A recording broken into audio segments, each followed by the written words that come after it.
কি মনে হয় যে বিএনপির রাজনীতি যে আপনি এর আগে করেছেন বা এতদিন করেছেন সেটা কি ভুল ছিল? না, একদমই ভুল ছিল না খালেদ ভাই। আমি গত 15 বছর আওয়ামী লীগের যেই শাসন আমল ছিল, তখন আমি মানবাধিকার লঙ্ঘনের বিরুদ্ধে কথা বলেছি, দুর্নীতির বিরুদ্ধে কথা বলেছি, প্রতিষ্ঠানগুলোকে ধ্বংস করার বিরুদ্ধে কথা বলেছি, এবং অটোমেটিক্যালি এই কথাগুলোর বেনিফিট বিএনপির কাছে গেছে, বিরোধী দলে তখন যারা ছিল জামাতে ইসলামের কাছে গেছে, এবং অন্যান্য যে পলিটিক্যাল পার্টিগুলো সেই সময় আওয়ামী লীগের বিরুদ্ধে ছিল তাদের সকলের পক্ষেই গেছে। সো আমার কাছে মনে হয় যে স্ট্যাবলিশমেন্টকে প্রশ্ন করার যেই সহজাত প্রবৃত্তি আমার মধ্যে আছে, সেটা তখনও যেমন ছিল সেটা এখনো তেমনই আছে। আপনার মনে থাকবে বিএনপি পাওয়ারে আসার আগে যেই 17 মাস আসলে অন্তর্বর্তীকালীন সরকারের সময় ছিল, সেই সময়টাতেও কিন্তু আমি অন্তর্বর্তীকালীন সরকারের তীব্র সমালোচনা করেছি। একই সঙ্গে আমি বিএনপির নানান রকম চাঁদাবাজি, দুর্নীতি, এলাকায় প্রভাব বিস্তারের জন্য নানান রকম অপকর্ম, এই সকল কিছুর বিরুদ্ধে কথা বলেছি।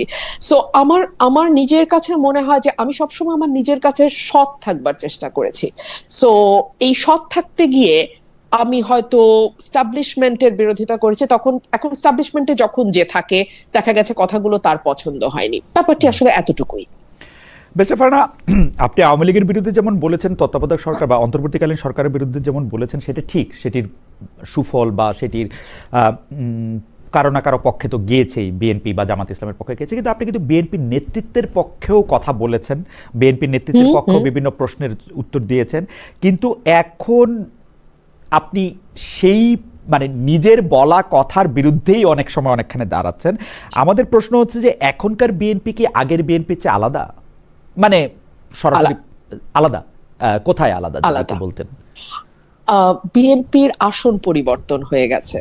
তখন বিএনপি ছিল শোষিতের আসনে, এখন বিএনপি হয়ে গেছে শাসকের আসনে। আমি যদি শোষক নাও বলি, সার্টেনলি বিএনপি শাসকের আসনে। এবং যেহেতু আমি একজন স্বতন্ত্র সংসদ সদস্য, আমি কোনো দলের সংসদ সদস্য না, সুতরাং আমার কিন্তু ক্রিটিক করার ব্যাপারে আমার কোনো বাধা নাই। আমি এই সুযোগে আপনাকে এটাও বলি, আপনি আমার চেয়ে ভালো জানবেন, বাংলাদেশের সংবিধান 70 অনুচ্ছেদ সংশোধন না করেও যে কোনো বেসরকারি সদস্য অর্থাৎ মন্ত্রীর বাইরে যতজন পার্লামেন্ট মেম্বার আছেন, যারা কেবলমাত্র এমপি, যেই দল থেকে আসুক না কেন, তারা কিন্তু সরকারের সমালোচনা করতে পারে। কিন্তু বাংলাদেশের হিস্ট্রিটা এতই চমৎকার যে আমরা কখনো কখনো কোন সংসদ সদস্যকে সমালোচনা তো দূরেই থাক নিজের দলের, স্তুতির বাইরে টু দ্য পয়েন্ট খুব কম কথা বলতে দেখি। আমি আপনাকে একটু বলি যদি সুযোগ দেন। এখন তো রাষ্ট্রপতির ভাষণের উপর ধন্যবাদ প্রস্তাব আলোচনা চলছে। আমি অবাক হয়ে দেখলাম, বিশ্বাস করেন 300 জন সংসদ সদস্য একজনও বলল না এই প্যারাগ্রাফে বা মাননীয় মহামান্য রাষ্ট্রপতি এটা বলেছেন, তার প্রেক্ষিতে আমার বক্তব্য এইটা, বা এই প্যারাগ্রাফে এটা আমি কিন্তু বলেছি। এবং ভেরি কি বলবো, এটাকে ইন্টারেস্টিংই বলি, দুঃখজনক লাগে তারপরেও ইন্টারেস্টিংই বলি, আমাকে কিন্তু সময় দেওয়ার ব্যাপারে আওয়ামী লীগ সরকার যতটা না অনুদার ছিল, এই সরকার তার চেয়ে কোনো অংশে কম অনুদার নয়। আমাকে একবার বিরোধী দলের চিফ হুইপের কাছে দৌড়াতে হয়, একটু টাইম দাও, 2 মিনিট বাড়াও। সে বলে না না আমি তো জানি না, আপনি সরকারি দলের কাছে যান। সরকারি দলের কাছে যাই, তারাও তো রেসপন্সিবিলিটি নেবে না, কারণ কে আর মানে কাছে ডেকে বকাবাদ্য শুনতে চায়, তাই না? সো আন্ডারস্ট্যান্ডেবলি তারাও চায় না যে আমি কথা বলি। সো আমার এই একটা মিনিট, একটা সেকেন্ড, খালেদ ভাই, আমি কিন্তু জানি 1 মিনিটে কয়টা শব্দ বলা যায়, 150টা। আপনি মোটামুটি কমফোর্টেবলি 150টা শব্দ 1 মিনিটে বলতে পারবেন। সো আমাকে ওই শব্দ গুইনা গুইনা গুইনা গুইনা না আমার স্পিচটা রেডি করতে হয়। সো এই এফর্টটা আমি হাসিনা আমলেও দিয়ে আসছি, এই এফর্টটা আমাকে তারেকের আমলেও দিতে হচ্ছে। So it is the same old story for Rumin Farhana. বেঁচে ফারহানা, জাস্ট মানে আপনাকে যদি এই সরকার মনোনীত করতো নির্বাচনের জন্য বা মনোনীত করে নাই নির্বাচনের জন্য, এইটা থেকে আপনার পার্সোনাল গ্রাজ বা ক্ষোভের জায়গাটা কি আসে?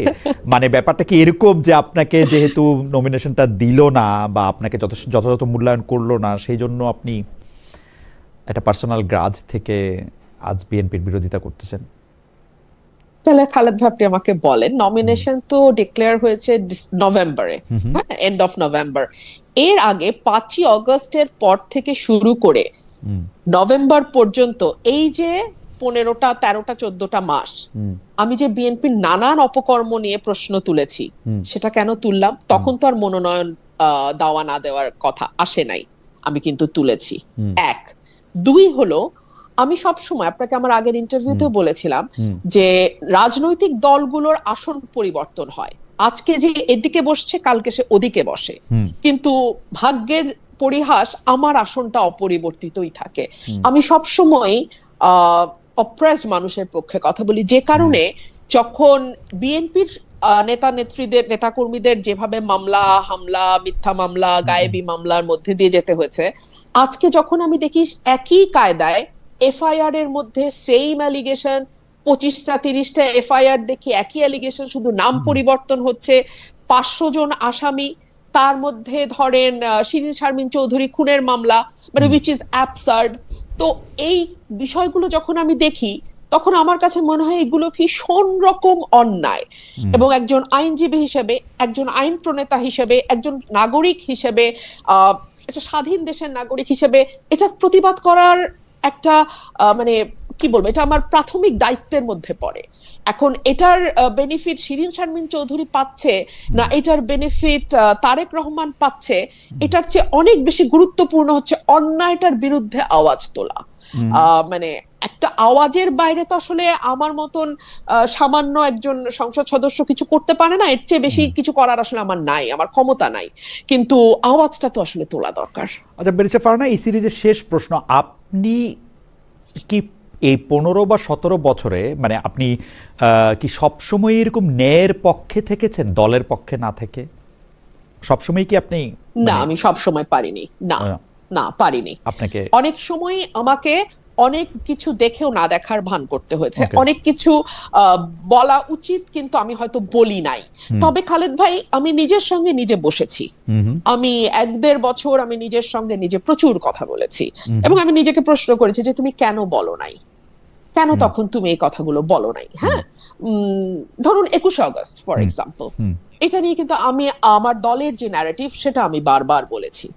হ্যাঁ, তারপরে ধরুন বিচার বিভাগের স্বাধীনতা, মাজদার হোসেন মামলা, এই মামলাটা যে যখন সৈয়দ ইশতিয়াক আহমেদ বারবার চেষ্টা করলেন যেটা করার, তখন কিন্তু বিএনপি 2001 সালে সেই সময় বলেছিল না আমরা এসে করব, কিন্তু সেই মামলাটা কিন্তু 7 পর্যন্ত হয় নাই, না হয় নাই সেই মামলার বাস্তবায়ন। তারপরে ধরুন বিচারপতিদের বয়স বাড়ানো, হ্যাঁ, কে এম হাসানকে চিফ অফ দি গভর্নমেন্ট করার জন্য, ইন্টারিম গভর্নমেন্ট করার জন্য। সো এই বিষয়গুলো আমি আসলে বলি নাই, এবং আমি নিজেকে নিজে প্রশ্ন করেছি যে আমি কেন বলি নাই। আমার কাছে মনে হয়েছে যে তখন যেরকম হিনিয়াস ভাবে বিরোধী দলকে দমন করা হচ্ছিল, তখন আমার কাছে এই সত্যগুলো বলার চেয়ে অনেক বেশি গুরুত্বপূর্ণ হয়ে দাঁড়িয়েছিল মানবাধিকার লঙ্ঘন নিয়ে কথা বলা, গুপ নিয়ে কথা বলা, আমাদের বিচার বহির্ভূত হত্যা নিয়ে কথা বলা, এনফোর্স ডিসঅ্যাপিয়ারেন্স, কিংবা আমার নেতাকর্মীদের গায়েবী মামলা নিয়ে কথা বলা, কিংবা ধরুন কারাগারে ধারণ ক্ষমতার বাইরে বন্দি নিয়ে আমাদের যে একেবারে ত্রাহি অবস্থা সেটা নিয়ে কথা বলা। আমি আসলে ওগুলাতে অনেক বেশি ফোকাস করেছি, কিন্তু হ্যাঁ এই কথাগুলো আমি এড়িয়ে গেছি, এই কথাগুলো আমি দলের ন্যারেটিভ দিয়েছি। পরের প্রসঙ্গে আসি, যে অনেকে বলছেন, স্পেসিফিকলি একজন তো বলে দিচ্ছেন যে সংসদের বাইরে বিএনপি ও জামায়াতের যে দ্বন্দ্ব সেইটা আসলে আর্টিফিশিয়াল। আমরা যাকে ডক্টর মোহাম্মদ ইউনূস পরিচয় করে দিয়েছিলেন যে এই আন্দোলনের একজন গুরুত্বপূর্ণ মানুষ হিসেবে, সে মাহফুজ সাহেবও বারবার, সাবেক উপদেষ্টা, বারবার বলেছেন যে এটা একটা ভাগ বাটোয়ারার সংসদ, এরকম ইঙ্গিত করেছেন বারবার। আপনার কাছে কেউ এরকম মনে হয় যে বিএনপি ও জামায়াতের দ্বন্দ্ব আসলে আর্টিফিশিয়াল, মানে তারা একটা স্টেজড, মানে WWF এর মতো যেরকম একটা স্টেজড খেলা হয় সেরকম একটা খেলা খেলছেন দর্শকদের বিনোদন দেওয়ার জন্য বা ব্যস্ত রাখার জন্য? আমি এখন আপনাকে যে উত্তরটা দেব, তারপরে আমার উপরে তীব্র সাইবার অ্যাটাক হবে, দুটো দল থেকেই তীব্র সাইবার অ্যাটাক আসবে আমার উপরে, কিন্তু তারপরেও সত্য কঠিন, কঠিনেরই তো ভালোবাসিলাম, তাই না? একেবারে স্টেজ আমরা আর মামুরা গঠনমূলক সমালোচনা, এই শব্দবন্ধটি শেখ হাসিনার মুখে আমরা ক্রমাগত শুনতাম যখন জাতীয় পার্টি বিরোধী দলে ছিল। গঠনমূলক সমালোচনা করবেন আপনারা, আজকালও সংসদে প্রায় শুনি গঠনমূলক সমালোচনা। হোয়াট ইজ গঠনমূলক? হু উইল ডিসাইড উইচ সমালোচনা ইজ গঠনমূলক এন্ড উইচ সমালোচনা ইজ ভাঙ্গামূলক, নট গঠনমূলক? Who is going to decide that? And আমি জানি না, আমি আসলে রাজনৈতিক কর্মী, বুদ্ধিও কম, বুঝি না গঠনমূলক কাহাকে বলে এবং কে উহা নির্ণয় করিবে। সো আমি শেখ হাসিনার সময়ও যেভাবে দেখতাম, যাকে আমরা গৃহপালিত বিরোধী দল বলতাম ওই সময়ে, সবাই মিলেই বলতাম, সেই জাতীয় পার্টির ব্যাপারে যে ধরনের একটা খেলা একটু কুসুম কুসুম বিরোধিতা, আমি এটাকে বলতাম কুসুম কুসুম বিরোধিতা। সো এখনো আমি তার থেকে খুব ব্যতিক্রম কিছু দেখি না, এবং আমি বিশ্বাস করি সংসদ যারা ফলো করেন, পার দলীয় কর্মীর বাইরে সাধারণ মানুষ, তারাও বুঝবেন যে এই সংসদটা একেবারেই আমরা আর মামুরা। এনসিপি কেও কি আপনার একই জায়গায় রাখবেন নাকি এনসিপির যিনি প্রধান নেতা আছেন নাহিদ ইসলামের বক্তব্য আমরা শুনলাম যে আজকেই যে বেশ গোছানো বক্তব্য দিয়েছেন, বেশ কিছু প্রসঙ্গ এনেছেন, আজকে সংসদ নেতা তারেক রহমানও বক্তব্য রাখলেন, অনেকেই বলছেন যে এরকম সংশোধিত দেখতে চেয়েছিলাম। আপনি আসলে মানে কেন এত সমালোচক হয়ে উঠছেন যে একটা ভালো প্র্যাকটিস হচ্ছে বলে অনেকে, আমি দেখছিলাম যে আমার সোশ্যাল মিডিয়ার যারা বন্ধু বা যাদেরকে আমি ফলো করি তাদের বেশিরভাগই আসলে জনাব নাহিদ ইসলামের বক্তব্য বা জনাব তারেক রহমানের বক্তব্য প্রশংসাই করছিলেন। আমার পক্ষে ব্যক্তি হিসেবে সিঙ্গল আউট করাটা শোভন হবে না, আমি বরং দল হিসেবে বলি, হ্যাঁ ডেফিনেটলি এনসিপি কে আমার কাছে অনেক বেশি ভোকাল এবং অনেক বেশি, অ্যাটলিস্ট আমি যদি জামাতের সঙ্গে তুলনা করি, অনেকটাই তারা ক্রিটিক গভর্নমেন্টের, এবং রাইটলি ক্রিটিসাইজ করে, তারা খুব সঠিকভাবেই করে যে বিষয়গুলো করে। এবং বিশেষ করে আমি যদি মানে নামই বলি, হাসনাত আব্দুল্লাহ খুবই শক্তভাবে ক্রিটিক করেন, এবং আমি মনে করি যে একজন সত্যিকার বিরোধী দলের সদস্য হিসেবে, হ্যাঁ এটাই আসলে সকলের করবার কথা ছিল, সকলের কাছ থেকেই এটা আমরা আশা করেছিলাম, কিন্তু দুর্ভাগ্য আমাদের। আর যারা বলছে এমন সংশোধিত দেখতে চেয়েছিলাম, তাদের উদ্দেশ্যে আমি বিনীতভাবে বলি, আমি তো আসলে গত 15 বছর এমন সংসদই দেখেছি।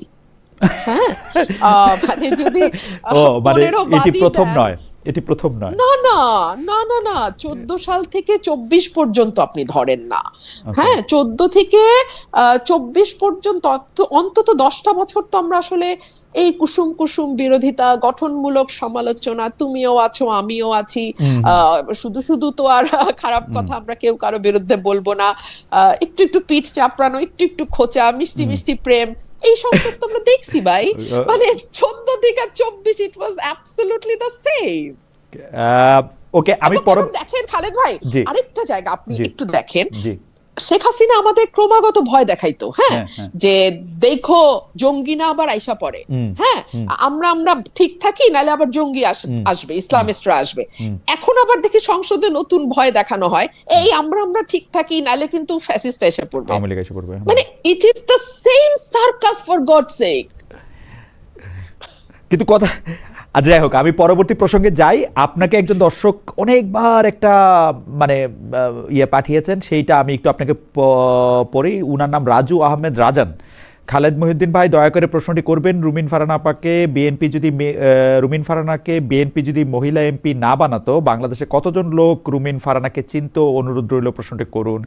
আজ বিএনপির বিরুদ্ধে কথা বলছেন উনি। খুবই খুবই খুবই সঠিক প্রশ্ন। বিএনপি যদি আমাকে নারী আসনে মনোনীত না করত, তাহলে আসলে কতজন আমাকে চিনত? আমি খুবই বিনয়ের সঙ্গে ভাইকে বলি, বিএনপি গঠনের পর থেকে আজ পর্যন্ত অন্তত 1,5-2 হাজার মহিলা এমপি বিএনপি বানিয়েছেন, তাদের কতজনকে আসলে আপনারা চেনেন? আমি খুবই বিনয়ের সাথেই প্রশ্নটা করছি, মানে প্রশ্ন আমাকে প্রায় শুনতে হয়, তো অনেক বেশি বিনয় হয় নাই, ঠিক আছে, কিন্তু আমি পয়েন্টটা আমি বুঝতে পারছি যে অনেক বেশি বিনয় হয় নাই। বেঁচে পারেন, আমি পরের প্রসঙ্গে যাই। এই প্রসঙ্গটা হচ্ছে যে আমাদের অনেক দর্শকও আসলে আমার দর্শক আমার বিরুদ্ধে এই অভিযোগ করেন যে দর্শক যেগুলি আসলে গঠনমূলক প্রশ্ন করেন সেগুলির বেশিরভাগ ক্ষেত্রে আমি নাম বলি না বা প্রশ্নটা করি না, কারণ সেই প্রশ্নগুলি আমি নেই যেগুলিতে স্পেসিফিকলি আমাকে গাল লাগাল দেওয়া হয় সেগুলি বা সমালোচনা করা সেগুলি নেই। কিন্তু এইটা আমি দর্শকদের কাছে কৃতজ্ঞ যে আমাদের রিসার্চ টিমের পাশাপাশি দর্শকদের অনেকে ওই প্রশ্নটা করেছেন। এই প্রশ্নটা খুবই গুরুত্বপূর্ণ বটে।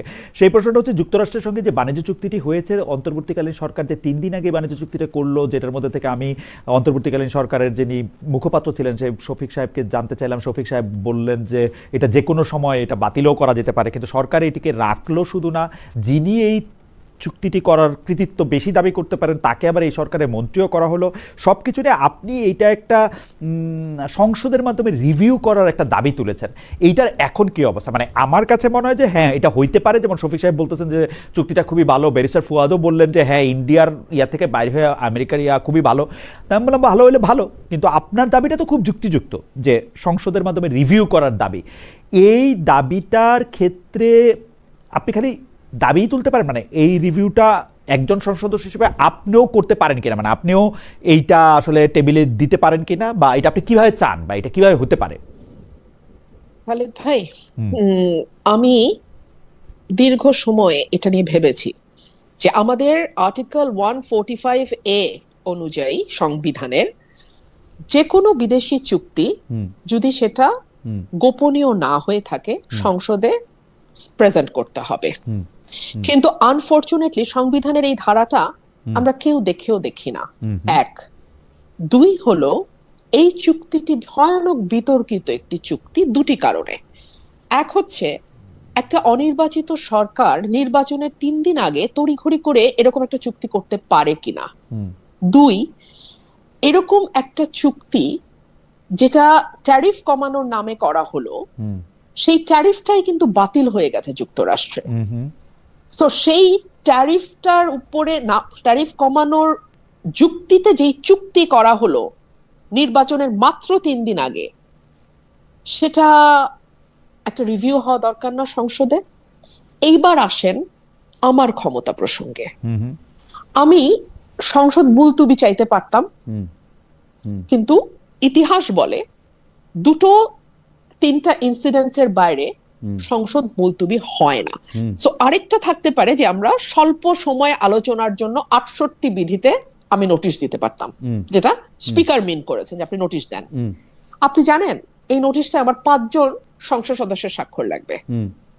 আপনি আমার বাইরে, আমি আপনাকে আজকে অন রেকর্ড চ্যালেঞ্জ করছি, আপনি আর একটা সংসদ সদস্য জোগাড় করে দেন, একটা, 5টা তো পারবই না, আমার বাইরে আপনি একটা জোগাড় করে দেন যে সংসদে এই চিঠিটা স্পিকারকে দেবে যে এটা নিয়ে একটা স্বল্প সময়ে আলোচনা হবে। আমার মনে হয় যে এটা সবারই আসলে একটু মনোযোগ দিয়ে শোনা দরকার, অথচ এখানে সিরিজ অফ লাইজ আছে যেটার মধ্যে আমি বলা হয়েছে যে ট্যারিফ 37% থেকে 20% বা 19% করছে, কথা সত্য না।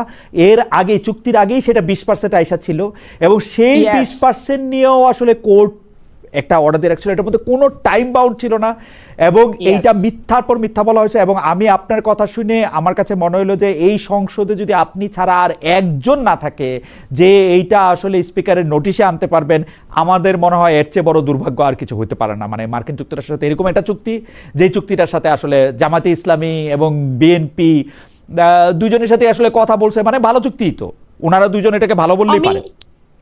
আমি আপনাকে আরো খোলামেলা বলি, আমার কপালই হলো শত্রু তৈরি করার কপাল, বুঝছেন খালেদ ভাই?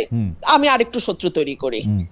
বিএনপি এটাকে আনবে না, আপনি তো বুঝতেই পারতেছেন। হ্যাঁ, কারণ আনবে না, কারণ যেটাও বিএনপি আনবে না, এটা তো বুঝতেই পারতেছেন। জামাতে ইসলাম পাগল হয়ে যেতেছে জুলাই সনদ নিয়ে। জুলাই সনদ বাস্তবায়ন করলে খুবই ভালো হবে।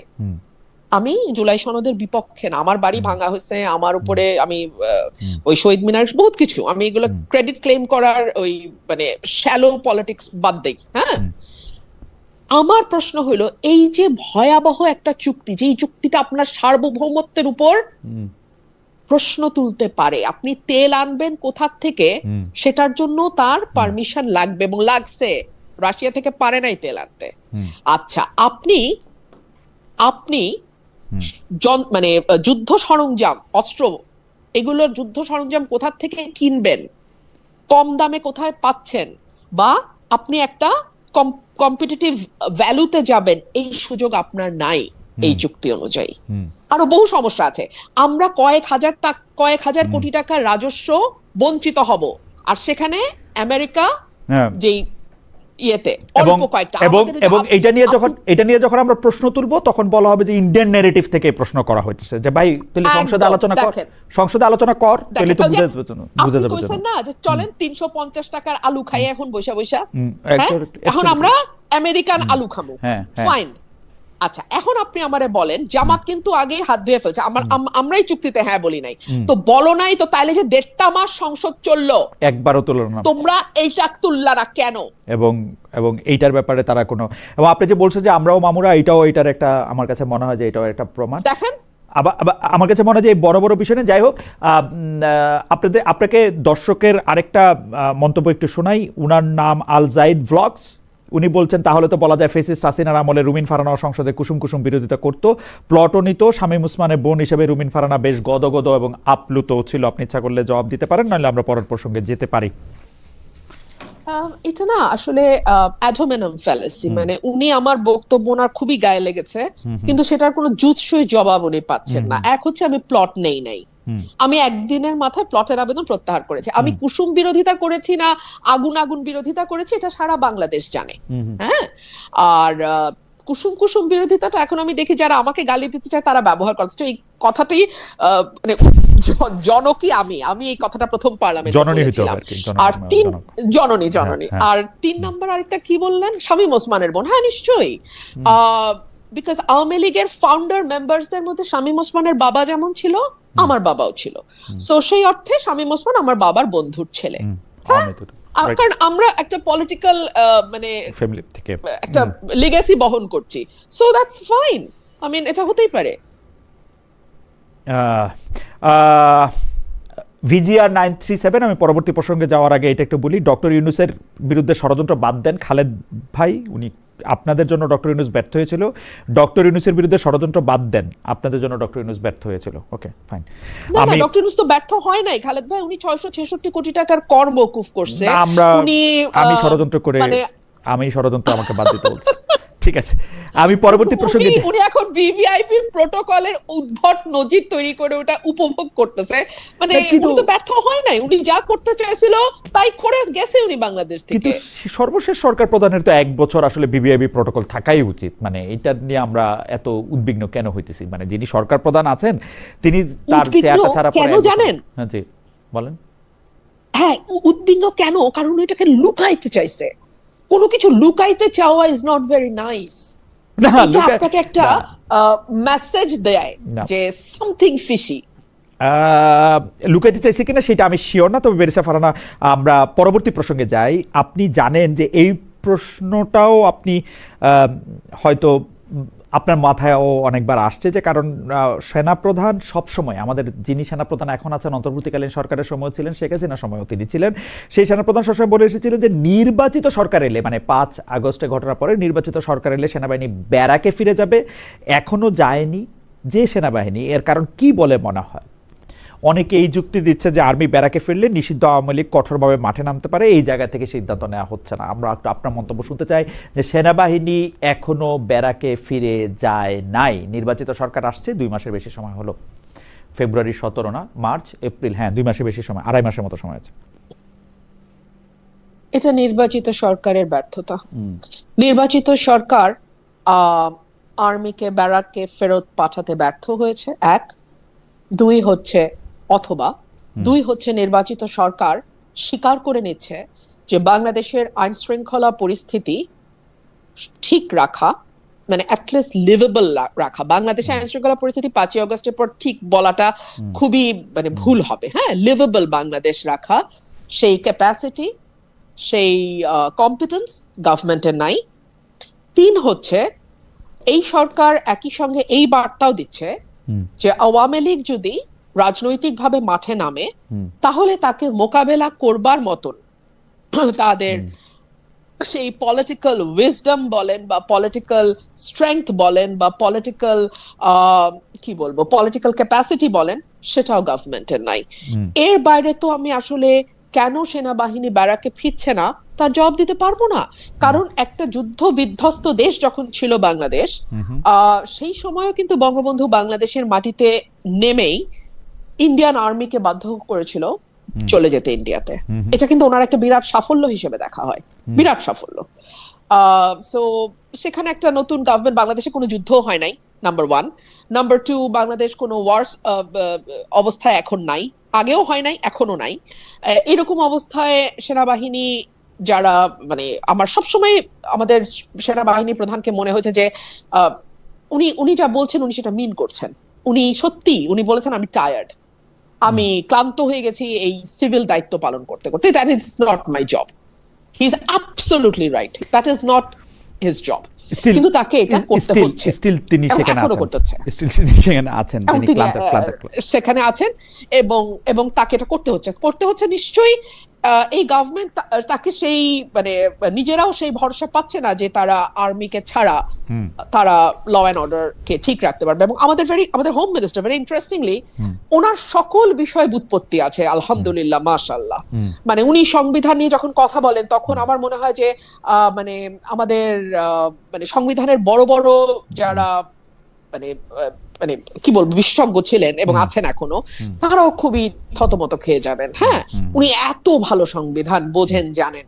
মানে উনি যদি একটু মাটিতে নেমে এসে, মানে সংবিধানের বইয়ের থেকে মাটিতে নেমে এসে আইন শৃঙ্খলাটার দিকে একটু তাকাইতেন, যদি মবের দিকে একটু নজর দিতেন, যদি ওনার দলের নেতাকর্মীদের চাঁদাবাজি এবং এলাকায় এলাকায় যে দখলদারিত্ব সেটার দিকে নজর দিতেন, কিংবা ধরুন এই যে হরে দরে কশ্যপ গোত্রের মতন মামলা হচ্ছে হরে দরে, হ্যাঁ, সেগুলোর দিকে একটু মানে নজরদারিটা বাড়াইতেন, তাহলে হয়তো মানে আর্মি ব্যারাকে ফিরে যেতে পারতো, তাহলে হয়তো বাংলাদেশের মানুষ আরেকটু পিসফুলি ঘুমাইতে পারতো, তাহলে হয়তো যারা কোনো দল করে না তারা আরেকটু বেশি নিরাপদ বোধ করতো। আমার কাছে এটাই মনে হয়।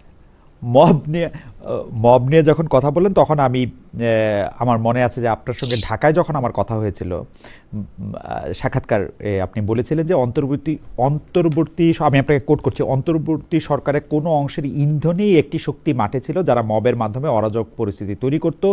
গত 17 মাসে কয়টি মব ভাঙা হয়েছে, কয়টি মাজার ভাঙা হয়েছে, এই একসময় এগুলির হিসাব রাখা কঠিন হয়ে পড়েছিল। কিন্তু আমরা কিন্তু এই অন্তর্বর্তী সরকার চলে যাওয়ার পরও একই রকম ঘটনা দেখছি, একই রকম ঘটনা পাচ্ছে। আপনি ডক্টর ইউনূসের আমলে মবের পেছনে অন্তর্বর্তী সরকারের কোনো অংশের ইন্ধনের কথা বলছিলেন, এখনকার ঘটনা এই সরকারের কোনো অংশের ইন্ধন কি দেখেন?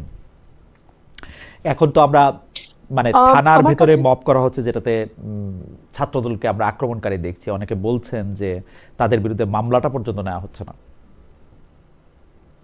এই যে ঠিক সমস্যাটা এই জায়গাটাতে খালেদ ভাই, ঠিক এই জায়গাটাতে আমরা একটা ট্রেন্ড সেট করেছে 17 মাস ধরে, হ্যাঁ, যে দাবি আদায় করতে চাও লোক জড়ো করো, কোনো কিছুর মানে কোনো ব্যক্তির কাছ থেকে 10 লাখ 20 লাখ টাকা একবারে নিতে চাও, মব তৈরি করো, কোনো প্রতিষ্ঠানের প্রধান পরিবর্তন করতে চাও, মব তৈরি করো, কাউকে চেয়ার থেকে সরাই দিতে চাও, মব তৈরি করো। এই যে একটা কালচার 17 মাস ধরে আমরা একেবারে মানে সমাজের মধ্যে বৈধতা দিয়ে দিলাম, সেটা থেকে তো চট করে উঠবে না মানুষ, যদি না আপনি শক্ত হাতে সেটাকে হ্যান্ডেল করেন। ধরেন খালেদ ভাই, আমি আপনার একটু বলি, 21শে ফেব্রুয়ারি আমার উপর হামলা হয়ে ফুল পায়ে পিষে আমার নেতাকর্মীকে পিটায়া ব্রাহ্মণবাড়িয়ায় এই ঘটনা ঘটছে শহীদ মিনারে ফুল দেওয়ার সময়। আমি বিএনপি কে অলওয়েজ বলি আনস্মার্ট পার্টি।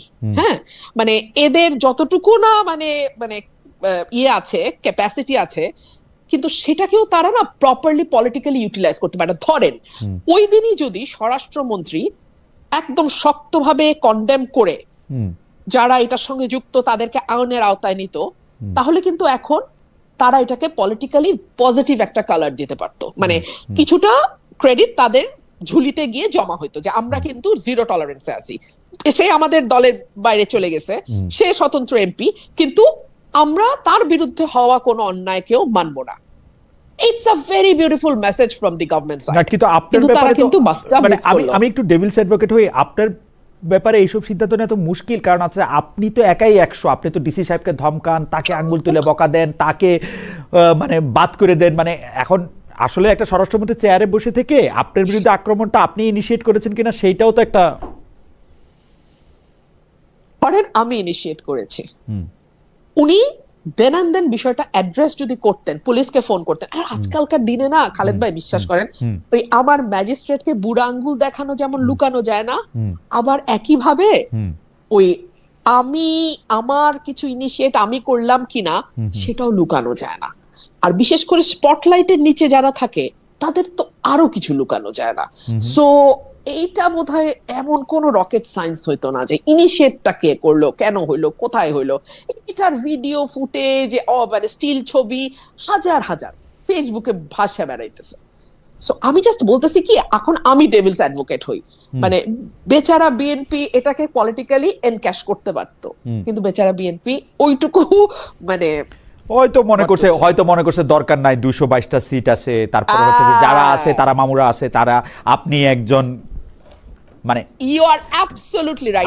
এই জন্য আমি আমার সংসদের প্রথম দিন বলছিলাম আমরা ফিজিক্সে brute majority is a very bad signal for the ruling party. আমরা আমরা আমরা আসলে মানে ইয়া পড়তে গিয়ে আমার এটা প্রায় মনে হয় যে থিটা ক্ষুদ্র বলিয়া ওকে উপেক্ষা করা যায় এখানে মানে ওইটা। আমি আমি আমি পরবর্তী প্রসঙ্গে যাই। সেই পরবর্তী প্রসঙ্গ হচ্ছে জুলাই সনদ। যে জুলাই সনদ বিএনপি অক্ষরে অক্ষরে বাস্তবায়ন করবে এমন কথা আগে স্বরাষ্ট্রমন্ত্রী সালাউদ্দিন সাহেব বলতেন, এখন প্রধানমন্ত্রী তারেক রহমান সাহেবও বলছেন, মানে এখন বলছেন, আগে বলেছেন। অন্তর্বর্তী সরকারের জারি করা অধ্যাদেশ বিষয়ে আমরা দেখছি সরকার পিক এন্ড চুজ করছে, মানে এই গুম অধ্যাদেশ, বিচার বিভাগের আলাদা সচিবালয়, সংবিধান সংস্কার কমিশন এসব বিষয় বাতিল করে দিয়েছে। এসব নিয়ে কি বলবেন? মানে জুলাই সনদ নিয়ে আপনার অবস্থান কি? এই সরকার যেমন আপনার একটা খুবই ইন্টারেস্টিং অবস্থান আমি দেখি যে সবাই যখন গণপরিষদের, সবাই বলতে মানে বিএনপি ছাড়া বাকি সবাই যখন গণপরিষদ না মানে সংবিধান সংস্কার পরিষদের জন্য আলাদা একটি শপথ নিল, তখন আপনি সেটা নেন নাই। কিন্তু জুলাই সনদ নিয়ে কি তাহলে আপনি বিএনপির সঙ্গে আছেন না জামাতের সঙ্গে আছেন, মানে নাকি আপনি? দেখুন খালেদ ভাই, আমি কয়েকটা বিষয়ে মনে করি সুরাহা হওয়া দরকার, এটা জুলাই সনদে থাকুক আর না থাকুক। এক হচ্ছে সকল ক্ষমতা এক ব্যক্তির হাতে কেন্দ্রীভূত, এই জায়গাটার পরিবর্তন দরকার। সেটা আপনি প্রধানমন্ত্রীর সাথে মন্ত্রী পরিষদের ক্ষমতার ভাগাভাগি বলেন, কিংবা আপনি প্রধানমন্ত্রীর সাথে রাষ্ট্রপতির ক্ষমতার ভাগাভাগি বলেন, এখানে একটা ব্যালেন্স আসা দরকার। এক। দুই হচ্ছে 70 অনুচ্ছেদ কখনোই, আমি যে বললাম যেটা, যে সরকারের সমালোচনা বা সরকারের কোন সিদ্ধান্তের সমালোচনা করার ক্ষেত্রে কখনোই বাধা ছিল না, কিন্তু ভোট দানে বাধা ছিল। এখন যদি কিছু জায়গায় ভোট দানের সেই বাধা তুলে নেওয়া হয়, মানে কিছু জায়গায় বাদ দিয়ে বাকিগুলোতে মানে ভোট দানে কোনো বাধা নাই, হতে পারে। তিন হচ্ছে আমাদের এই যে উইনার টেকস অলের সংস্কৃতি, এবং প্রতিটা ইনস্টিটিউশনের প্রধান, এখন তো শুধু প্রধান না খালেদ ভাই, এখন একেবারে লেজ পর্যন্ত, মানে মাথা ফ্রম হেড টু টো, প্রতিটা লেয়ারে লেয়ারে লেয়ারে এক যারা পাওয়ারে থাকে তাদের একচ্ছত্র আধিপত্য। এই জায়গাটাকে সরিয়ে ইনস্টিটিউশন গুলোকে শক্তিশালী করার জন্য, সেটা আপনি বিচার বিভাগ বলেন, সেটা আপনি আমলাতন্ত্র বলেন, সেটা আপনি পুলিশ বলেন, মানবাধিকার কমিটি, যেটাই হোক, হ্যাঁ, প্রত্যেকটা ইনস্টিটিউশনকে শক্তিশালী করা এবং সেখানে মেরিটোক্রেসিকে প্রাধান্য দেয়া, এর বাইরে আসলে আমার মনে হয় যে মানে these are the very basic things যেখানে আমাদের পরিবর্তন আনতেই হবে। কিন্তু আপনার কাছে মনে হয় না যে আপনার BNP chairperson Tarique Rahman, BNP chairman Tarique Rahman অনেক চেষ্টা করতেছেন, অনেকে বলতেছেন যে তিনি এত বেশি ক্ষমতা বিলিয়ে দিচ্ছেন যে আসলে সালাউদ্দিন সাহেবের মনে প্রধানমন্ত্রী, তিনি হয়তো মানে তিনি বিভিন্ন জায়গায় তো ক্ষমতায়িত করতেছেন অন্যজনের, মানে এই অভিযোগ আমি করতে, মানে আমার কাছে ভালোই লাগে উনি বসে থাকেন, সালাউদ্দিন সাহেব কথা বলেন, ভালোই লাগে। সালাউদ্দিন সাহেবের ওই যে সংবিধান পড়ানো ও ভালোই লাগে আমার কাছে। তা কিন্তু ঘটনা হইতেছে যে উনি তো ক্ষমতার বিকেন্দ্রীকরণ করতে চেষ্টাই করতেছেন মনে হয়, মানে খোদ সংসদে থাকা অবস্থাতেও কথা বলতে ওকে দিচ্ছেন, খুবই খালেদ ভাই খুবই লো প্রোফাইল মেনটেন করছেন। আমি যদি সরকারকে মানব দেহের সঙ্গে তুলনা করি, মাথা হচ্ছে প্রধানমন্ত্রী। এখন আপনি যদি হাত দিয়ে ভাত না খেয়ে পা দিয়ে ভাত খান, তাহলে একটা লেজে গোবরে অবস্থা হয়ে যাবে না? মানে আইনমন্ত্রীর দায়িত্ব হলো সংবিধানের উপর লেকচার দেওয়া, সেটা যদি স্বরাষ্ট্রমন্ত্রী দেয় তাহলে আসলে আইন শৃঙ্খলাটা কে দেখবে? ওটা কি আইনমন্ত্রী দেখবেন? মানে এই যে একটা লেজে গোবরেকে যদি আপনি বলেন ক্ষমতার ভারসাম্য বিকেন্দ্রীকরণ, তাহলে আমার আর কিছু বলার নাই। কিন্তু আমি একটা লেজে গোবরে দেখতে পাচ্ছি আর কি। মানে এটা আমার সাথে, আমি জানি যারা পার মাতালের মতো দল মানে না করলে এটা একমত হওয়ার কথা। কিন্তু বেঁচে ফারানা, আমি শুধু মানে আপনাকে একটু মনে করাই দিতে চাই যে তৃতীয় টার্মে যখন রেকর্ড করার জন্য টনি ব্লেয়ার প্রধানমন্ত্রী হলেন, যেটা 2005 সালের নির্বাচনে, তখন দেখা যেত যে টনি ব্লেয়ারকে কোনো প্রশ্ন করলেই তিনি চ্যান্সেলর অফ এক্সচেকার, যিনি গর্ডন ব্রাউন, যিনি এবার পরে প্রধানমন্ত্রী হয়েছিলেন, তার কাছেই সবকিছু ঠেলে দিতেন। মানে এটা টেলিভিশনে, সংসদে, সবকিছু। এটা তো অসুবিধাটা কি? মানে আমি যদি মনে করি এই উত্তরটা আমার এই কলিগ ভালো দিবেন, তিনি এখন স্বতন্ত্র মানে কি মন্ত্রী, এটা দেখার কি আমার খুব বেশি দরকার আছে? মানে তিনি অর্থমন্ত্রী ছিলেন গর্ডন ব্রাউন, মানে যদি আমি চ্যান্সেলর অফ দ্য এক্সচেকার, মানে আমি দর্শকদের জন্য বললাম, কিন্তু অর্থমন্ত্রী সকল বিষয়েই আসলে কথা বলতেন সে সময়। আমি আমি আমি আমি এটা শেষ কথা বলি, ওই নির্বাচনে আমাকে আগে লিখে দিতে হয়েছিল ব্লেয়ারকে ভোট দিলে ব্রাউনকে পাবেন। সিরিয়াসলি, প্রথম মানে ব্লেয়ারকে, হ্যাঁ, এবং তাই হয়েছে। মানে তো অসুবিধা কি সালাউদ্দিন, মানে তারেক সাহেবকে ভোট দিলে সালাউদ্দিন সাহেবকে পাইলে? একদম, মানে কোনো অসুবিধা নাই। তারেক সাহেবকে ভোট দিলে পুরো মন্ত্রী পরিষদই পাওয়া যাচ্ছে, তাতেও কোনো অসুবিধা নাই। অসুবিধা হচ্ছে যদি উনি ওনার মন্ত্রণালয়কে সঠিকভাবে, আচ্ছা, একেবারে 100% দেওয়ার পরে উদ্বৃত্ত সময়টা বা উদ্বৃত্ত কাজটা উনি করতেন, তাহলে আর কোনো কথা থাকতো না। আমি সংখ্যাটা এই মুহূর্তে মনে পড়ছে না, গত 2 মাসে একটা হত্যার পরিসংখ্যান বেরিয়েছে, and the number is alarming. আমার নাম্বারটা এক্সাক্ট মনে নাই বলে আমি আর এটা বলছি না এখানে, কিন্তু আমার এটুকু মাথায় আছে যে that figure was alarming. ওকে, এটা কোনো ভালো বার্তা দেয় না। একটা নির্বাচিত সরকার থাকা অবস্থায় কুষ্টিয়াতে যে ঘটনাটা ঘটেছে, একজন মাজারের ব্যক্তিকে ধরে নিয়ে এসে দফায় দফায় মেরে তার মৃত্যুকে এনশিওর করা, এবং এবং তারপরের ঘটনা আরো ভয়ানক খালেদ ভাই, তার পরিবার কিংবা তার মুরিদগণ কেউ মামলা করার সাহস করে নাই। আপনি আপনার রাষ্ট্রে এতটুকু সিকিউরিটি একটা মানুষকে দিতে পারছেন না যাতে তার জীবনের অধিকার নিশ্চিত হয়, তা তো পারছেন নাই, আবার তার পরিবার বা তার নিকটাত্মীয়রা মামলা করবে, সেই সাহসটুকুও যখন তারা সঞ্চয় করতে পারে না, তখন সেটা সরকার এবং আরো প্রিসাইসলি স্বরাষ্ট্রমন্ত্রীর ব্যর্থতাকে ইঙ্গিত করে। না, স্বরাষ্ট্রমন্ত্রী এদিকে ব্যর্থ, ওদিকে খারাপ, মানে ইংরেজিতে খারাপ, অঙ্কে ভালো, এরকম তো হতে পারে, তাই না? মানে সবাই, মানে উনি হয়তো মানে আপনি বলতেছেন যে অবশ্যই স্বরাষ্ট্র মন্ত্রণালয় তার প্রাথমিক দায়িত্ব, কোনো অসুবিধা নাই। জি হ্যাঁ খালেদ ভাই, তাহলে আমি যদি অঙ্কে ভালো হই, আমি আর ইংরেজিতে খারাপ হই, তাহলে আমি অঙ্ক নিয়েই ফার্দার পড়াশোনাটা করবে হয়তো উনি, আমি অনার্স মাস্টার্সে ওইটা নিয়ে, অঙ্ক নিয়ে উনি হয়তো ইংরেজিতে যাব না। উনি হয়তো ইংরেজির জন্য একজন মানে প্রাইভেট টিউটর হয়তো রাখবেন তখন একটু পরে, মানে একটু গুছাইতে তো একটু সময়, মানে আমরা একটু আগে শুরু করেছি কিনা তার সমালোচনা, সেটা আমি বুঝতে চেষ্টা করতেছিলাম, যে মানে একদম প্রথম দিন থেকে। আমি বরং এটা বলি যে আমরা তাকে ওয়েক আপ কল দিচ্ছি।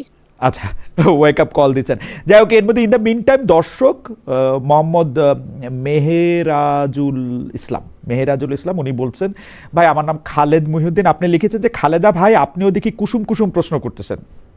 ঠিক আছে, মেনে নিলাম। আমি একটু আপনার কাছে ওই যে ডিজিটাল সিকিউরিটির প্রসঙ্গে একটু আসি, যে বেশ কিছুদিন ধরে যারা মানে বিভিন্ন রকম মানে সাইবার ক্রাইম বা বট আইডির আক্রমণের শিকার, আমরা যদি ওইভাবে বলি, তার মধ্যে আপনি একজন, মানে প্রধানমন্ত্রীর তথ্য উপদেষ্টা সম্প্রতি বলেছেন যে কোনো ধরনের মিসইনফরমেশন, ডিসইনফরমেশন এই সরকার টলারেট করবে না। আপনি এখন কেমন দেখতেছেন আসলে মত প্রকাশের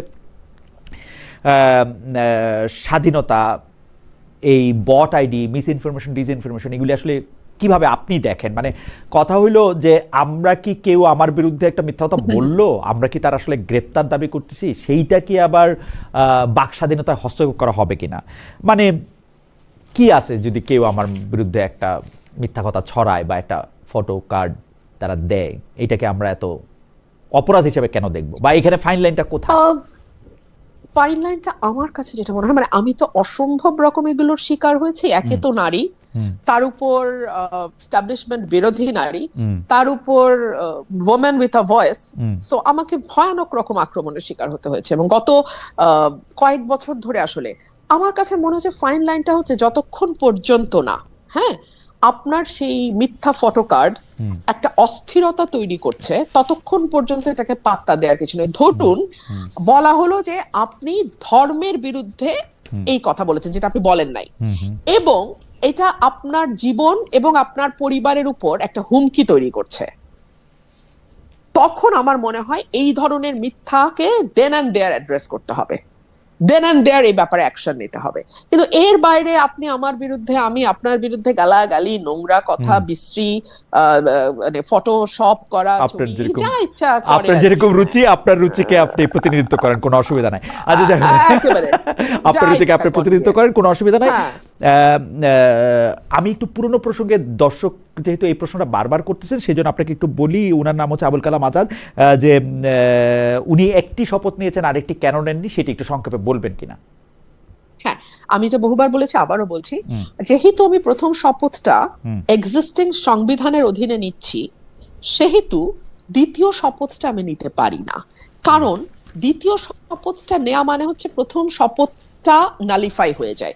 প্রথম শপথ অনুযায়ী যে সংবিধান, সেই সংবিধানে আমাকে বলে দিচ্ছে যে কোন কোন, মানে আমি যদি পরিবর্তন আনতে চাই কিভাবে পরিবর্তন আনবো, 142 আর্টিকেল।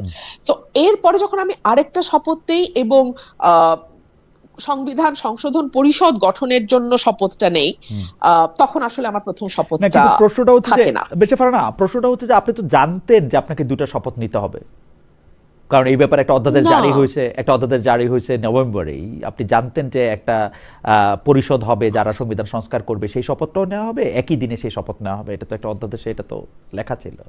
আপনি তো আগে এটাতে বলেন নাই যে আপনি এটা নেবেন না।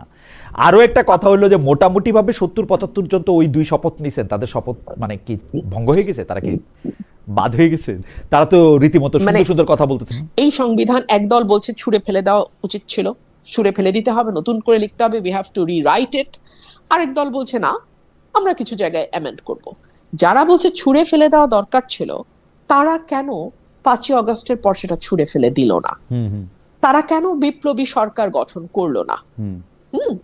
এখন কি দাঁড়িয়েছে, সংবিধানের কিছু অংশ আপনি সুবিধা মতো মানছেন, কিছু অংশ আপনি সুবিধা মতো মানছেন না। মানে 106 অনুচ্ছেদ অনুযায়ী আপনি সংসদ গঠন, সরি, গভর্নমেন্ট ফর্ম করছেন, ইন্টারিম গভর্নমেন্টের কথা বলছি, আপনি আবার ওই রাষ্ট্রপতির কাছে শপথ নিচ্ছেন, কিন্তু আবার বলছেন এই রাষ্ট্রপতি সংসদে এসে দাঁড়ালে আপনি মব করে তাকে সরিয়ে দেওয়ার একটা মানে পায়তারা করছেন।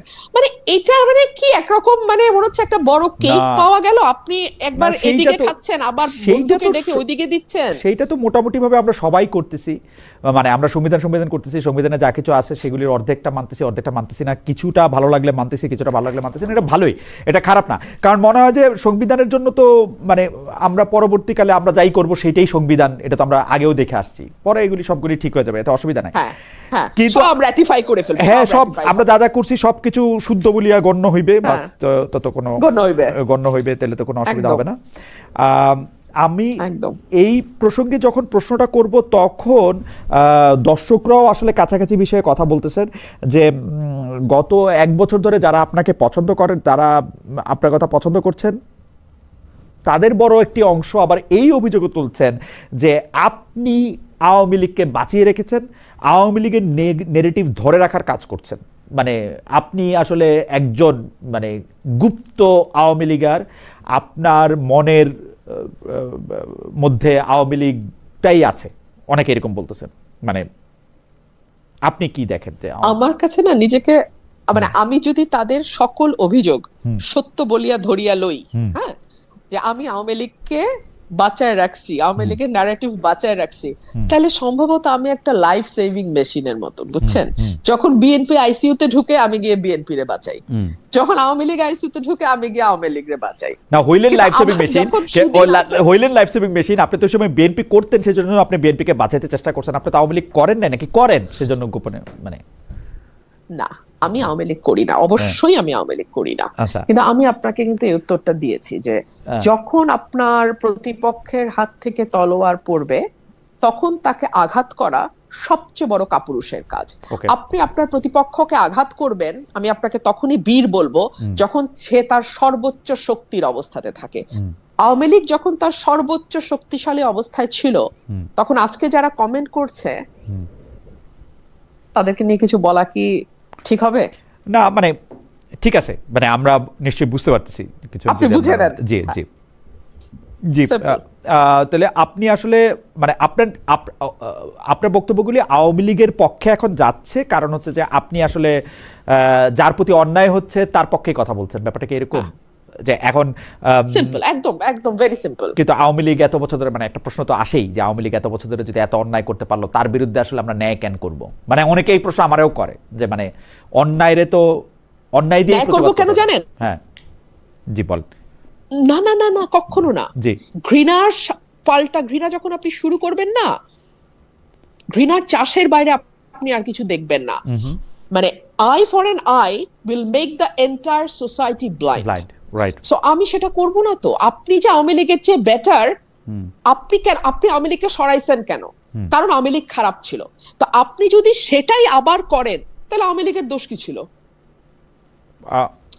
আপনি যদি সেই মিথ্যা মামলা দেন, আপনি যদি সেই গায়েবী মামলা দেন, আপনি যদি শিরিন শারমিন চৌধুরীকে তার এই বয়সে খুনের মামলা দিয়ে মাটিতে ফেলে দেন, ফর গডস সেক তাকে মাটিতে ফেলে দিতেন। হ্যাঁ, তো এটা যখন আমরা বিরোধী দলের নেত্রীকে এই হেনস্থা করা হয়েছিল, তখন সেটা যদি আমাদের কষ্ট লেগে থাকে, তাহলে আজকে যখন আবার কাউকে না কাউকে পলিটিক্স করার কারণে এভাবে হেনস্থা করছে কেউ না কেউ, তখন তো আমার সেটা প্রতিবাদ করতে হবে। না হলে তো আমার আগে প্রতিবাদটা লেজিটিমেট হয় না। তার মানে কি, যখন আমি ব্যক্তি দেখে প্রতিবাদ বেছে নেই, তার মানে আমি আসলে ন্যায়টাকে সমর্থন করি না, আমি ব্যক্তির চর্চাটা করি। আমি সেটা করতে চাই না খালেদ ভাই। বেঁচে ফেরা না, আমাদের আবার একটু পিছনে যেতে দিচ্ছে দর্শকদের কারণে। ওনার নাম আমি সান্ধি অন্বেষা এরকম কিছু একটা নাম। উনি বলতেছেন রুমিন আপাকে এনসিপির 6 জন এমপিকে অ্যাপ্রোচ করেছেন ইউএস চুক্তি নিয়ে, করলে তাদের রিপ্লাই কি, না করলে উনার দাবিটা কতটা সঠিক? আপনি আসলে তাদেরকে অ্যাপ্রোচ করেছেন কিনা, যদি এক কথা জবাব দেন আমাদের অন্য প্রসঙ্গে যাওয়ার আগে। আমি যদি পাল্টা প্রশ্ন করি, 6 জন এমপি, জি না আমি অ্যাপ্রোচ করিনি, কারণ আমার মনে হয়েছে যে যদি তারা করারই হতো দলগতভাবে, তাদের এটা আর বহু আগেই করার কথা। আমি কোনো উপায় অন্ত না দেখি এককভাবে এটা তুলতে বাধ্য হয়েছে, এবং যেহেতু আমাদের হাতেও সময় নাই, আর একদিন মাত্র, সো আমি পয়েন্ট অফ অর্ডার ছাড়া আমার আসলে আর কোনো উপায় ছিল না। ওকে ওকে, আরেকটা মন্তব্য আপনি নেন প্লিজ। উনি সংসদের স্বরাষ্ট্রমন্ত্রীর প্রশংসা করেন, কিন্তু এখানে সমালোচনা করছেন, এটা কি ঠিক? বিরোধিতা করলে সংসদে করতেন, এটা নিয়ে কি বলবেন? উনার নাম চায়না আরাফাত, ইয়াসিন আরাফাত, মানে যার নাম, হ্যাঁ ইয়াসিন আরাফাত বোধ হয়, মানে ঠিক আছে। হ্যাঁ মানে সংসদে আপনি সরাসরি প্রশ্ন করেছেন, এখানে আপনি নিন্দা করছেন, সংসদে আপনি কেন তার? কিছু কথা আমরা সার্কাস্টিক্যালি বলি, সার্কাসম যদি না বুঝে তাহলে আসলে আমি কিভাবে বুঝায় বলবো যে ওটা আসলে সার্কাসম ছিল, এটা কিন্তু একটা জোক ছিল, মানে দ্যাটস টু মাচ। জোক বলে দিয়ে আসলে একটু বলতে হবে যে আপনি একটু আমাদের দর্শকদের উদ্দেশ্যে একটু বলতে পারেন যে সংসদে আপনি আসলে স্বরাষ্ট্রমন্ত্রীকে নিয়ে কি বলেছেন, মানে জোকটাও যদি একটু বলতেন আর কি তাহলে। আমি কিন্তু আজকেও বলছি উনি সংবিধানে অসাধারণ। ও আচ্ছা আচ্ছা আচ্ছা, কিন্তু ওনার অসাধারণ অন্য জায়গায় হলে ভালো হতো। হ্যাঁ হ্যাঁ অ্যাবসলিউটলি। ভারত যেন ডক্টর ইউনূস সরকারের বিদায় আর বিএনপিকে ক্ষমতায় আনার জন্য মুখিয়েছিল, এটা অনেকে বলে থাকেন, কিন্তু মে মাসের প্রথম সপ্তাহ থেকেই ভারতের পর্যটন ভিসা স্বাভাবিক করা হবে, সেইটাও একরকম কথা আমরা শুনতেও পেয়েছিলাম। কিন্তু আমার কাছে ডক্টর ইউনূস সরকারের সাথে বিএনপি সরকারের ভারত বিষয়ে অবস্থান খুব বেশি বদল মনে হয় না। শুধুমাত্র জনাব খলিলুর রহমানের ভারত সফর করে শেখ হাসিনাকে প্রত্যর্পণ, মানে শেখ হাসিনাকে বাংলাদেশে ফেরত দেওয়ার ব্যাপারে একটা কথা আদায় করা ছাড়া আপনি এটাকে কিভাবে দেখেন? আসলে কি ভারত শেখ হাসিনাকে ফেরত দেওয়ার ব্যাপারে সিরিয়াস? মানে আপনার টেকটা কি, আপনি যদি একটু বলতেন। আমি একজন পলিটিক্যাল পার্সন হিসেবে আমার কাছে মনে হয় যে এটা ভারত কখনো করবে না, because Sheikh Hasina was the tested and trusted friend of India. এখন যদি তারা শেখ হাসিনাকে ফেরত দেয়, এটা কিন্তু তাদের অন্য বন্ধু যারা আছে বিভিন্ন দেশে, তাদের কাছে একটা খারাপ বার্তা যাবে। এক। দুই হচ্ছে, ভারত কিন্তু একটা বিষয় পরিষ্কার করেছে যে কেউ যদি তাদের দেশে আশ্রয় নেয় তাহলে তারা তাকে কখনো তার দেশে পুশ করে না। দালাই লামার কথা তারা কিন্তু খুব বলে। সো এখন আমি এই সকল কিছু দেখে আমার কাছে মনে হয়েছে যে আমার মনে হয় না শেখ হাসিনাকে তারা ব্যাক করবে। আর তাছাড়া আমাদের বন্দি মানে যে বিনিময় চুক্তিটা আছে, হ্যাঁ, মানে ফেরত পাঠানোর যে চুক্তিটা, সেটা কিন্তু অনেকগুলো ইফস এন্ড বাটস আছে। আমি আমি মানে গত 24 সালে পড়েছিলাম এটা, এখন আর অত একদম এক্স্যাক্টলি বলতে পারবো না আপনাকে, মুখস্থ নাই। কিন্তু যদি পলিটিক্যাল মোটিভেটেড কেস যদি তারা মনে করে, হ্যাঁ, তখন কিন্তু তারা কিছুতেই আর বন্দিকে ফেরত পাঠায় না। এবং ডেফিনেটলি শেখ হাসিনা যেহেতু পলিটিশিয়ান, ওনার কেস তো পলিটিক্যালি মোটিভেটেড, তো তারা বলবেই। তো মানে এইসব নানান দিক দেখে আমার কাছে মনে হয়েছে যে না, এটা তাদের ফেরত পাঠানোর কথা না। আমরা দর্শকদের কাছে জানতে চেয়েছিলাম, যুক্তরাষ্ট্রের সঙ্গে সই হওয়া বাণিজ্য চুক্তি জাতীয় সংসদে তোলার দাবি জানিয়েছেন স্বতন্ত্র সংসদ সদস্য রুমিন ফারহানা। সংসদে দেওয়া এই বক্তব্য সমর্থন করেন কিনা প্রিয় দর্শক? এই জরিপ দেওয়ার পরে 95% দর্শক মনে করেন যে এই বক্তব্য সঠিক, 5% বক্তব্য সমর্থন করছেন না, 5% দর্শক, 22,000 দর্শক আমাদের এখানে ভোট দিয়েছেন। আমাদের এইবারের প্রসঙ্গ হচ্ছে এনসিপি। আপনি এনসিপিতে যোগ দিতে পারেন সোশ্যাল মিডিয়াতে এমন আলোচনার প্রেক্ষিতে। আপনি নিজেই ফেসবুকে জবাব দিয়ে যা বলেছেন সেটি আমরা দেখেছি যে সরাসরি হা না বললেও পরে এক সাক্ষাৎকারে সেটিকে গুজব গুঞ্জন বলেছেন। আপনার ফেসবুক পোস্টে আপনি ইংরেজিতে বিখ্যাত বাণী একটা করেছেন, যার বাংলা অনুবাদ অনেকটা এরকম হতে পারে: গুজব রটায় নিন্দুকেরা, ছড়ায় বোকারা, আর বিশ্বাস করে গাধারা। আপনার কাছ থেকে একটু শুনতে চাই যে স্পষ্ট এই ধরনের কোনো প্রস্তাব আপনার কাছে এসছে কিনা। দর্শকদের মধ্যে কেউ কেউ বলছেন যে আপনি আসলে এনসিপিতে গেলে একটা নতুন যুগের নতুন বন্দোবস্তের রাজনীতি আমরা দেখতে পেতাম। এই মুহূর্তে আমার কোনো দলেই যাবার কোনো রকম কোনো পরিকল্পনা নাই, কোনো দলেই না। একদম লাউড এন্ড ক্লিয়ার, আমি আমার রাজনীতিটা at least for the time being, এই সময়ের জন্য আমি আমার মতো করে করতে চাই।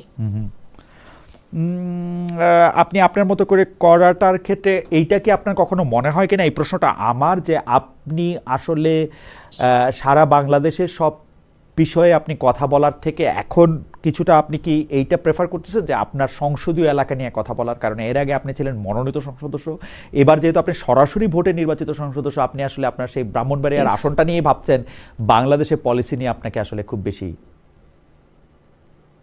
মানে আপনার বলারও সুযোগ কম, দেখারও সুযোগ। আমি সেভাবে বলবো না, না আমি সেভাবে বলবো না। দেখুন, আমি যে কয়টা বিষয় সংসদে আমাকে খুব কম সুযোগ দেওয়া হচ্ছে, ভীষণ কম, কিন্তু সেটার বেস্ট ইউটিলাইজ আমি করার চেষ্টা করেছি। এর মধ্যে আমি 50-50 হিসেবে ভাগ করেছি ধরেন, হ্যাঁ। আমি মবের বিরুদ্ধে যেমন বলেছি, আমেরিকা বাংলাদেশ চুক্তির ব্যাপারে যেমন বলেছি, হামের টিকা নিয়েও বলেছি, আমি একই সাথে আবার আমার এলাকার যেই সমস্যাগুলো সেগুলো নিয়েও আমি কিন্তু কথা বলেছি। সো আমি মনে হয় যে আমি আমার খুবই সীমিত সুযোগকে 50-50 করে ভাগ করার চেষ্টা করেছি। আর আমার এলাকার প্রতিটা ভোটার 5 লক্ষ ভোটার আমার এলাকায়, খালেদ ভাই, আমি যদি সত্যিকার অর্থে মানে অন্তরের অন্তঃস্থল থেকে তাদের মানে যদি কারো প্রতি কৃতজ্ঞ থেকে থাকে, আমি আমার ভোটারদের প্রতি কৃতজ্ঞ। তারা আমার সকল অসম্মান, সকল অবহেলা, সকল আমি কি বলবো অন্যায়, এবং অন্যায় যেটা হয়েছে সেটার জবাব আমার এলাকার মানুষ দিয়েছে, আমাকে ভালোবেসে, আমার পাশে দাঁড়িয়ে। এবং পুরো ভোটের সময়টা তারা যে কিভাবে আমার পাশে ছিল, শ্রম দিয়ে, অর্থ দিয়ে, আমার মনের জোর দিয়ে, কারণ সবাই বহিষ্কার হয়েছে, 200-র উপরে বহিষ্কার হয়েছে। বিশ্বাস করেন, একটা কর্মী যদি এসে আমাকে বলতো আপা বহিষ্কার হয়েছি, মনটা খারাপ, আমি ভেঙে যেতাম। এই একটা ছেলেও আমাকে বলেনি আপা মন খারাপ। সো ওদের এই ঋণ আমি কিভাবে শোধ করব? ওদের ঋণ আমাকে শোধ করতে হবে তো, না বাকি জীবন আমি ওদের ঋণ শোধ করব। আপনার আলাদা কোনো একটা দল গঠন করা বা ওরকম কোনো কিছু করার, একটা তৃতীয় শক্তি, তৃতীয় পক্ষ হওয়ার এরকম কোনো ইচ্ছা এই মুহূর্তে বা পরিকল্পনা এই মুহূর্তে আপনার নাই? সময় বলবে, সময় বলবে, সময় বলবে। আচ্ছা, একজন দর্শক সায়েম খান, উনি এতক্ষণ বলছিলেন যে খালেদ মহিউদ্দিন দুর্নীতি করছেন, তারপর বলছেন যে পাঠকদের সঙ্গে দুর্নীতি করছেন, এখন বলছেন যে খালেদ ভাই দর্শকদের কমেন্ট পড়তে ভয় পাচ্ছেন। ঠিক আছে, আমি আর আরেকজন আরেকজন দর্শক উনি বলেছেন যে খালেদ ভাই, গুপ্ত আওয়ামী লীগ রুমিন ফারহানাকে আইনের আওতায় আনাতে হবে সরকারকে, খালেদ ভাই রুমিন ফারহানাকে জানিয়ে দেন। ঠিক আছে, জানালাম, থ্যাংক ইউ। আমরা যে প্রশ্নটি করবো সেটাও একটু আইনের সাথে সম্পর্কিত। নারী এমপিদের নিয়ে জামায়াতের একজন সংসদ সদস্য মানে কদর্য মন্তব্য করেছিলেন, আমি যদি এভাবে বলি, মানে একটু, যে তার এলাকার অনুষ্ঠানে আপনি সংসদে এই নিয়ে কথা বলেছেন, বিচার চেয়েছিলেন, কিন্তু স্পিকার তখন জানিয়ে দিলেন বিষয়টি আসলে সংসদের এখতিয়ারের বাইরে, যেহেতু এটা সংসদের মধ্যে ঘটে নাই। এই নিয়ে আপনি আইনি পদক্ষেপ নিয়েছেন কিনা, নেয়ার পরিকল্পনা আছে কিনা, ফর্মালি বা ইনফর্মালি জামাতের কেন্দ্রীয় স্তরে কোনো প্রতিকার চেয়েছেন কিনা? আমরা কিন্তু দেখেছি কাছাকাছি ঘটনা, বিদ্যুৎ জ্বালানি খনিজ সম্পদ মন্ত্রী ইকবাল হাসান মাহমুদ টুকুকে নিয়ে মানহানি করা মন্তব্য করার অভিযোগে জামায়াতে সেই এমপির বিরুদ্ধে মামলা করা হয়েছে। আমি একটু আগেই তো এটার উত্তর দিলাম খালেদ ভাই, যে যতক্ষণ পর্যন্ত এটা কারো জান মাল এবং জীবনের উপর হুমকি তৈরি না করছে ততক্ষণ পর্যন্ত এগুলোকে খুব বেশি না, কিন্তু আপনি সংসদে যেহেতু কথাটা তুলেছিলেন, সংসদে যেহেতু কথাটা হ্যাঁ, তুলেছিলেন, হ্যাঁ। সেই জন্য বলছি আর কি। আমাকে যেটা হয়েছে, জামাতের আমির নিজে ফোন করেছেন 2 বার, অ্যান্ড দলগতভাবে ওরা দুঃখিত হয়েছে এবং আমার কাছে দুঃখ প্রকাশ করেছে, সরি বলেছে। তো আমার মনে হচ্ছে ঠিক আছে, এটা নিয়ে আর ফার্দার যাওয়ার দরকার নেই। আচ্ছা, জামাতের আমির নিজেই আপনাকে ফোন করেছেন এবং দলগতভাবে এই ব্যাপারটা নিয়ে মানে দুঃখ প্রকাশ হ্যাঁ, করেছে। এই ব্যাপারটাই আসলে মানে একটা ইনফরমেশন আমাদের জন্য। যাই হোক, এবারের মনোনয়ন, এটা আমাদের মানে মানে শেষ প্রশ্নের আগের প্রশ্ন, এবারের মনোনয়ন, নির্বাচনের মনোনয়ন প্লাস সংরক্ষিত আসনে মনোনয়ন নিয়ে আপনার পর্যবেক্ষণ কি? আপনি একটু যদি পুরোটার ব্যাপারটা বলেন, কারণ জামাতে ইসলামী নারীদের আসলে মনোনয়ন দেয় নাই, তাদের যে এলআই এনসিপি মনোনয়ন দিলেও তাদের বেশ কিছু নারী সদস্য এবং গুরুত্বপূর্ণ নারী সদস্য